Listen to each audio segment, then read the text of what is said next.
Skont numru ta' campers li ħadd filgħodu inġabru sabiex isemmaw leħinhom kontra l-avviż legali li daħal fis-seħħ fl-ewwel ta' Lulju, dak li qed jipproponi l-Gvern id-delizzju tagħhom ma jistgħux jibqgħu igawduh kif kienu jagħmlu qabel. Aħna li ngawdu dan id-delizzju ta' jgħidulna kamperisti li jenna.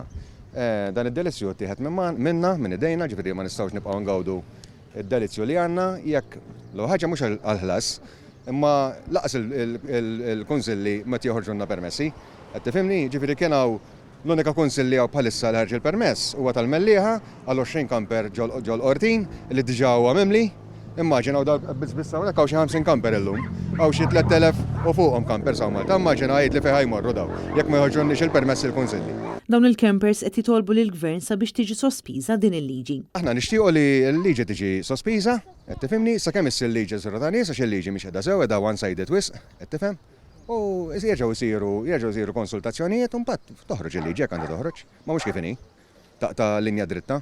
B'oħrajn isostnu li huma diġà jħallsu liċenzji iktar għolja minn vetturi oħrajn, filwaqt li oħrajn qalu li designated sites kellhom jibdew joperaw qabel ma daħlet fis-seħħ din il-liġi. Aħna ħallasna kollha registration, nħallsu liċenzji u ħadd ma jista' jagħmel xejn. Aħna ma nagħmlu xejn ħażin, la mmorru inkisru, kulħadd ingħadda forah meta jmur. Aħna kull ma mmorru kollha mal-familja, kollha familja bħal tara daw in-nies kollha hawnhekk.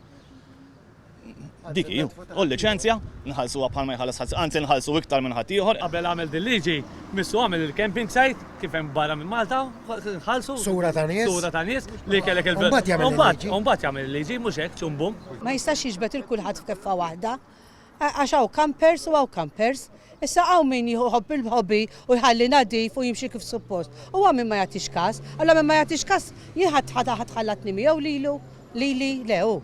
Skont l-avviż legali li daħal fis-seħħ mill-ewwel ta' Lulju, kull min ipoġġi b'mod temporanju l-karavan jew camper tiegħu se jkun jista' jagħmel dan biss wara li joħroġ permess mill-Kunsill Lokali bi ħlas ta' 5 euro għal kuljum.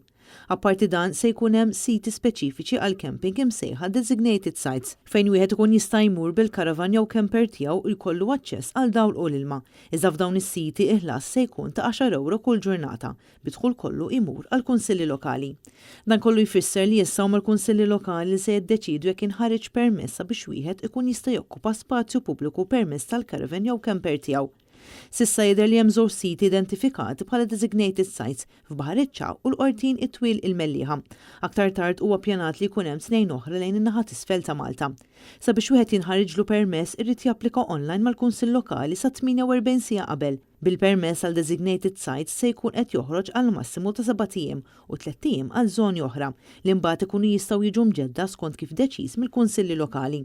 Min jipparka l-camper jew caravan qrib id-dar tiegħu mhux se jkollu bżonn ta' permess diment li dan ma jintużax. Dawk il-persuni kollha li ma jimxux ma' dawn ir-regolamenti ġodda jistgħu jieħlu kontravenzjoni ta' bejn 100 euro u 500 euro u ħlas ta' 50 euro addizzjonali għal kuljum illi fih il-kontravenzjoni tippersisti.